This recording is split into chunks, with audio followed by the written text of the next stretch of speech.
Hello students. आज हम पढ़ने वाले हैं क्रॉनिंग Penney model.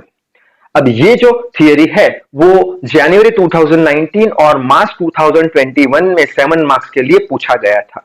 So I hope you are ready with your pen and paper. So without wasting much time let us start this video. अब Kronig Penney model समझना क्यों जरूरी है, पहले तो ये देख लेते हैं। तो हमने जितने भी टॉपिक अब तक पढ़े हैं, जैसे कि एटॉमिक स्ट्रक्चर का टॉपिक, फ्री इलेक्ट्रॉन थियरी, वो सारे टॉपिक के अंदर हमने एक चीज मान के चली थी। कौन सी? कि जब भी इलेक्ट्रॉन कोई क्रिस्टल के अंदर मूव करता है तब उसकी पोटेंशियल एनर्जी कांस्टेंट रहती है, बदलती नहीं है। जैसे कि यहाँ पे मैंने एक क्रिस्टल बना के रखा है जिसकी कुछ लैटाइस मैंने यहाँ पे ड्रॉ करी है जिसमें कुछ पॉजिटिव आयंस है। अब ये क्रिस्टल के अंदर सपोज एक इलेक्ट्रॉन मूव कर रहा है तब उसकी जो पोटेंशियल एनर्जी है वो कांस्टेंट है, ऐसा हमने माना था। लेकिन क्रॉनिंग और पेनी नाम के दो साइंटिस्ट थे, उन्होंने ये चीज रॉन्ग प्रूव करी थी और उन्होंने ये बोल दिया था कि जब भी इलेक्ट्रॉन कोई क्रिस्टल के अंदर मूव करेगा तब उसका जो पोटेंशियल है, उसकी जो पोटेंशियल एनर्जी है वो पीरियोडिकली चेंज होती रहेगी, कांस्टेंट रहेगी नहीं। अब जब इलेक्ट्रॉन क्रिस्टल के अंदर मूव करेगा तब उसकी पोटेंशियल एनर्जी ये जो न्यूक्लियस है उसके पास में जीरो रहेगी और दो न्यूक्लियस के बीच में उसकी पोटेंशियल एनर्जी मैक्सिमम बन जाएगी। कैसे? तो उन्होंने ऐसा कुछ डायग्राम बनाया। यहां पे एक न्यूक्लियस, दूसरा न्यूक्लियस, तीसरा, चौथा, या फिर बोल लो एटम है, या फिर बोल लो न्यूक्लियस है, या फिर बोल लो पॉजिटिव आयंस है, जो कि ए डिस्टेंस पे सेपरेट किए गए हैं। ठीक है। अब यहां पे ये इलेक्ट्रॉन का मोशन है। उन्होंने क्या बोला कि जब इलेक्ट्रॉन मूव करता है तब क्या होता है, तब ये जो हमारा न्यूक्लियस है उसके पास इलेक्ट्रॉन की पोटेंशियल एनर्जी जीरो होती है और दो न्यूक्लियस या दो एटम बोल दो, उनके बीच में इलेक्ट्रॉन की पोटेंशियल एनर्जी कैसी हो जाती है? मैक्सिमम हो जाती है, यानी कि V0 के बराबर हो जाती है। अब यही चीज को बताने के लिए उन्होंने एक थियरम लिख दिया। तो यहां पे मैंने थियरम लिख के रखा है। क्या है theorem? Potential of electron varies periodically. Electron की पोटेंशियल एनर्जी कांस्टेंट नहीं रहती, पीरियोडिकली वेरी, चेंज होती रहती है। कैसे? And potential of electron is zero near to the nucleus. ये जो न्यूक्लियस है उसके पास आप देख सकते हो यहां पे पोटेंशियल एनर्जी कैसी है? जीरो के बराबर है।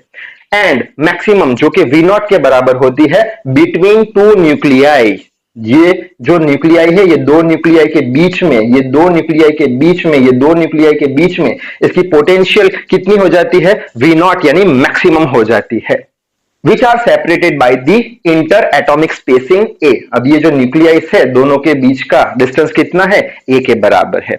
तो ये क्रॉनिंग पेनी मॉडल है, उसके बारे में आपको समझ में आ गया होगा। ये मॉडल ने क्या बताया कि इलेक्ट्रॉन जब मूव करता है क्रिस्टल के अंदर तब उसका पोटेंशियल एनर्जी कांस्टेंट नहीं होता, वो पीरियोडिकली चेंज होता रहता है। कैसे चेंज होता है? कि वो उसका जो न्यूक्लियस है उसके पास उसका पोटेंशियल एनर्जी जीरो हो जाता है और दो न्यूक्लियस के बीच में उसका पोटेंशियल एनर्जी मैक्सिमम यानी V0 के बराबर हो जाता है। ठीक है। अब अगर हमें इलेक्ट्रॉन का मोशन का स्टडी करना है या बोल लो पीरियोडिक पोटेंशियल का स्टडी करना है तो ये ग्राफ की हेल्प से बहुत ही ज्यादा ये डिफिकल्ट बन जाता है।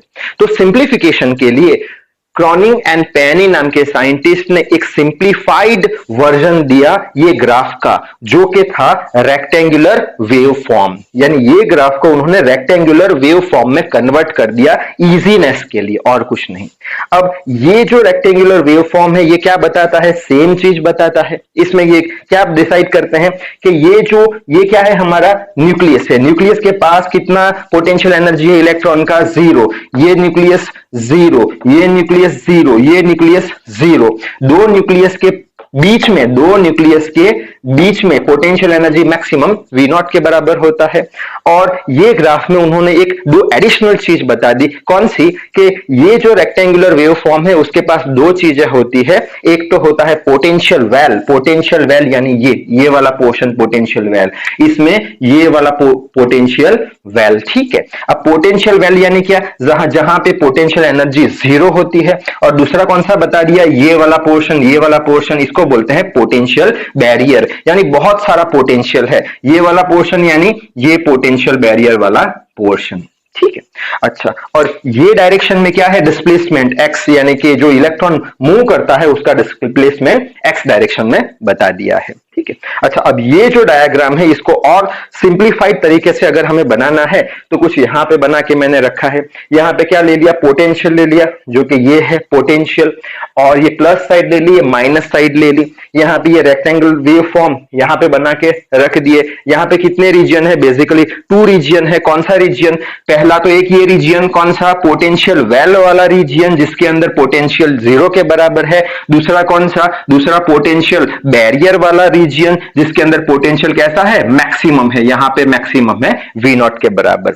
और जो पोटेंशियल वेल है उसका विड्थ A के बराबर है, और पोटेंशियल बैरियर है उसका विड्थ B के बराबर है। और यहाँ पे x यानी डिस्प्लेसमेंट ऑफ इलेक्ट्रॉन है। इसी तरीके से यहाँ पे पोटेंशियल बैरियर वाला यानी रीजियन 2, यहाँ पे पोटेंशियल वेल वाला यानी कि रीजियन 1, यहाँ पे रीजियन 2, यहाँ पे वापस क्या आएगा, रीजियन 1 वेल वाला, और पोटेंशियल बैरियर वाला रीजियन 2। यानी कुल मिला के ग्राफ के अंदर बेसिकली 2 रीजियन है, पोटेंशियल वेल वाला और पोटेंशियल बैरियर वाला। ठीक है, अच्छा, अब ये जो 2 रीजियन है उसकी हम स्टडी करेंगे। कैसे कटिंग करेंगे, तो पहला रीजियन यहां पे मैंने लिख के रखा है। पहला रीजियन यानी ये वाला रीजियन नंबर 1, ये जो रीजियन है वो किसके बीच में है, यानी x का वैल्यू ये यहां पे कितना होगा, 0 और a के बीच में होगा। 0 और a के बीच में होगा, तो यहां पे लिख के रखा है region 1 0 less than x less than a। तो 0 और a के बीच में है x का वैल्यू। इसी तरीके से रीजियन 2 की बात करें, रीजियन 2 की बात करें तो ये x का वैल्यू किस के बीच में होगा, तो ये यहां से 0 नेगेटिव साइड, तो ये b विड्थ है तो ये माइनस b होगा। यानी अब x का वैल्यू b और 0 के बीच में होगा, ये माइनस b और 0 के बीच में होगा। तो रीजियन 2 में क्या लिखा, minus b less than x less than 0। ठीक है, अब रीजियन 1 जो है, रीजियन 1 ये कौन सा है, वेल वाला रीजियन है, यानी पोटेंशियल कैसा है इसका 0 के बराबर है। और रीजियन 2 है ये बैरियर वाला रीजियन है, यानी पोटेंशियल मैक्सिमम है, बैरियर वाला यानी पोटेंशियल मैक्सिमम है। अब ये 2 रीजियन पे हम एक इक्वेशन लगाने वाले हैं जो कि स्क्रॉडिंगर नाम के एक साइंटिस्ट थे, उन्होंने दे दिया था ये वाला इक्वेशन। अब ये वाला इक्वेशन क्यों लगाएंगे, क्योंकि ये इक्वेशन हमें वेव मोशन स्टडी करने के लिए मदद करता है। तो यहाँ पे इक्वेशन क्या है, ये इक्वेशन का कोई प्रूफ नहीं है आपके सिलेबस में। Simply how to remember that equation कौन सा है, d square sine by D x square plus 2m divide by h cut square e minus v sine is equal to 0।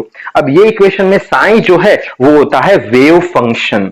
अब आपने एसएचएम सिंपल हार्मोनिक मोशन पढ़ा था 11th में, उसमें wave function y क्या था, y इज इक्वल्स टू, अगर याद हो तो a sine omega T plus और माइनस के एक्स, ऐसा कुछ था, ये था वेव फंक्शन। तो इस तरीके से साइन जो है वो इलेक्ट्रॉन के लिए वेव फंक्शन है, उसका कुछ इक्वेशन होता है। x क्या है, डिस्प्लेसमेंट ऑफ इलेक्ट्रॉन, m क्या है, मास ऑफ चार्ज कैरियर, यहां पे इलेक्ट्रॉन है तो इलेक्ट्रॉन का ले लेंगे। h कट क्या है, h कट एक कांस्टेंट है और h कट का वैल्यू होता है h अपॉन 2 पाई, और ये जो h है उसको प्लांक कांस्टेंट बोलते हैं। तो h कट क्या बन जाएगा, कांस्टेंट। अब ये E जो है ये है इलेक्ट्रिक फील्ड जो हम क्रिस्टल को देते हैं, और V क्या है, पोटेंशियल ऑफ इलेक्ट्रॉन है, जो कि 0 के बराबर है पोटेंशियल वेल में और V0 के बराबर है पोटेंशियल बैरियर में, इज इक्वल टू 0। तो अब हम ये इक्वेशन रीजन 1 और रीजन 2 में लगाने वाले हैं। तो आप यहां पे स्क्रीनशॉट ले सकते हो। तो कहानी को आगे बढ़ाएं। पिछले पोर्शन में हमने देखा कि ये जो इक्वेशन है स्क्रॉडिंगबर्ग इक्वेशन, ये इक्वेशन से हम इलेक्ट्रॉन की जो पीरियोडिक पोटेंशियल मोशन है वो समझ सकते हैं, और ये इक्वेशन हम अप्लाई करने वाले हैं 2 रीजियन पे। कौन से 2 रीजियन थे, पहला रीजियन 0 और a के बीच का था जिसे हम पोटेंशियल वेल बोलते थे, जिसका पोटेंशियल 0 के बराबर होता था, और दूसरा रीजियन कौन सा था, -b से लेके 0 तक का, जिसे हम पोटेंशियल बैरियर वाला रीजियन बोलते थे, जिसका पोटेंशियल मैक्सिमम यानी V0 के बराबर होता था। अब ये दोनों रीजियन में हम ये इक्वेशन अप्लाई करने वाले हैं। अब ये इक्वेशन कैसे अप्लाई करेंगे, तो फर्स्ट रीजियन में क्या है, पोटेंशियल 0 है, तो ये इक्वेशन के अंदर ये V का वैल्यू 0 रख देते हैं। तो क्या हो जाएगा, V का वैल्यू 0 यानी E into Sai 2m divide by h cut square, इतना बच जाएगा। तो वही मैंने लिख के रखा है, del d square psi by D x square plus 2m E h cut square psi is equals to 0। ये इक्वेशन सपोज 1 दे देते हैं।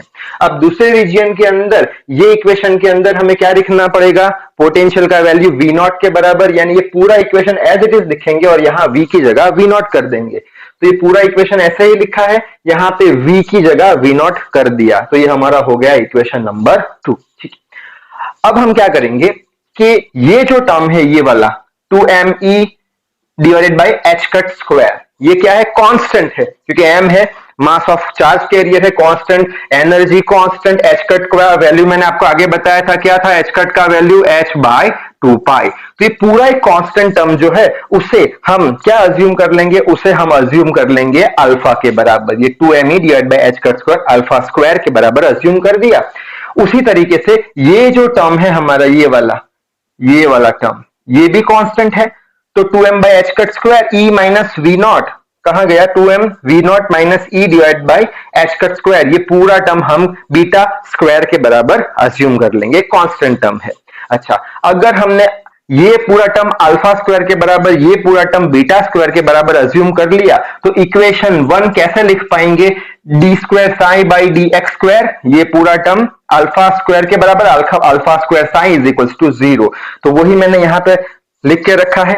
और ये वाला equation D square psi by D x square, ये पूरा क्या हो गया, बीटा स्क्वायर, लेकिन यहां पे माइनस बीटा लगेगा, क्यों, क्योंकि यहां पे e माइनस वी नॉट, लेकिन हमने अज्यूम क्या किया है, वी नॉट माइनस ई, यानी यहां पे माइनस साइन बाहर आएगा तो यहां पे माइनस आ जाएगा, तो ये minus beta square sine is equal to 0। ये हमारा इक्वेशन नंबर 4 हो गया। अब ये इक्वेशन 3 और 4 को अगर हम सॉल्व करेंगे मैट्रिक्स मेथड का यूज करके, तो 3 और 4 का हमें एक जनरल सॉल्यूशन मिलेगा, जो कि आपको डिराइव नहीं करना एग्जाम के अंदर, उसके कोई मार्क्स नहीं है, सिंपली हम याद रख लेंगे उसका जनरल सॉल्यूशन क्या मिल जाएगा। ये दोनों इक्वेशन का general solution psi is equal to e raise to minus I K X U K into X. अब e क्या है, एक्सपोनेंशियल फंक्शन है, i क्या है, रियल नंबर है 1 2 3 4, k क्या है, वेव वेक्टर है। अब k का वैल्यू आपने पढ़ा होगा 2 pi by lambda, wave number बोल लो, वेव वेक्टर बोल लो, लैम्बडा है हमारा वेवलेंथ। ठीक है, अच्छा x क्या है, डिस्प्लेसमेंट है, uk क्या है, पोटेंशियल एनर्जी ऑफ इलेक्ट्रॉन है, x क्या है, डिस्प्लेसमेंट है। अब ये जो हमें जनरल सॉल्यूशन मिला, उसको अगर हम 2 बार डिफरेंशिएट करेंगे, यानी पहली बार D psi by D X, एक बार डिफरेंशिएशन, दूसरी बार D square psi by D x square, तो हमें कुछ इक्वेशन मिलेगा D square psi by D x square का। वो इक्वेशन जो मिला, यानी D square psi by D x square की जो वैल्यू मिली हमें, वो वैल्यू हम यहां पे रखेंगे इक्वेशन 3 में और इक्वेशन 4 में रखेंगे, यानी हमारे पास 2 और नए इक्वेशन आ जाएंगे 5 और 6। ठीक है, अब ये 5 और 6 को हम क्या करेंगे, वापस मैट्रिक्स मेथड से सॉल्व करेंगे तो हमें फाइनल आंसर मिलेगा। अब यहां पे भी आपको सीधे सीधे लिख देना है क्या, that is the general solution. If you differentiate this general solution for 2 times, so that you will get the value of d square sine by d x square and value of d square sine by d x square, if you will insert in equation 3 and 4, so that you will get 2 more equations, and both of the equations if you will solve with the help of matrix method, so that we will get the final answer। ये भी derivation करना नहीं है, सीधा आपको लिख देना है, इसके कोई एक्स्ट्रा मार्क्स मिलने वाले नहीं है या फिर कट नहीं होंगे, आपको इस तरीके से ही एग्जाम में लिख के आना है। तो क्या सॉल्यूशन मिला इसका, p sin alpha a divide by alpha a plus cos alpha a is equal to cos k a।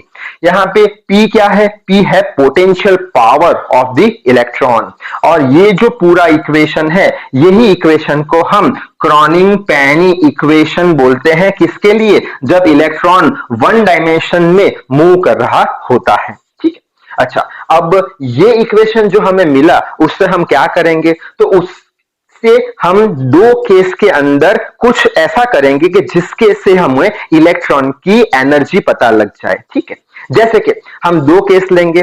Case number 1 कौन सा लेंगे, जब पोटेंशियल पावर इलेक्ट्रॉन का 0 हो। अब पोटेंशियल पावर इलेक्ट्रॉन का 0 कब होगा, जब पोटेंशियल वेल में होगा, न्यूक्लियस के पास होगा, तब उसका क्या हो जाएगा, पोटेंशियल वेल में पोटेंशियल पावर जीरो हो जाएगा। तो इस केस में यानी ये पी का वैल्यू अगर हम यहाँ पे जीरो रखे तो इलेक्ट्रॉन की एनर्जी कितनी मिलेगी, वो हमारा एक आंसर हो जाएगा। उसी तरीके से केस 2 हम लेंगे, जब पोटेंशियल पावर इलेक्ट्रॉन का इंफिनिटी होगा, कब होगा, पोटेंशियल बैरियर में होगा।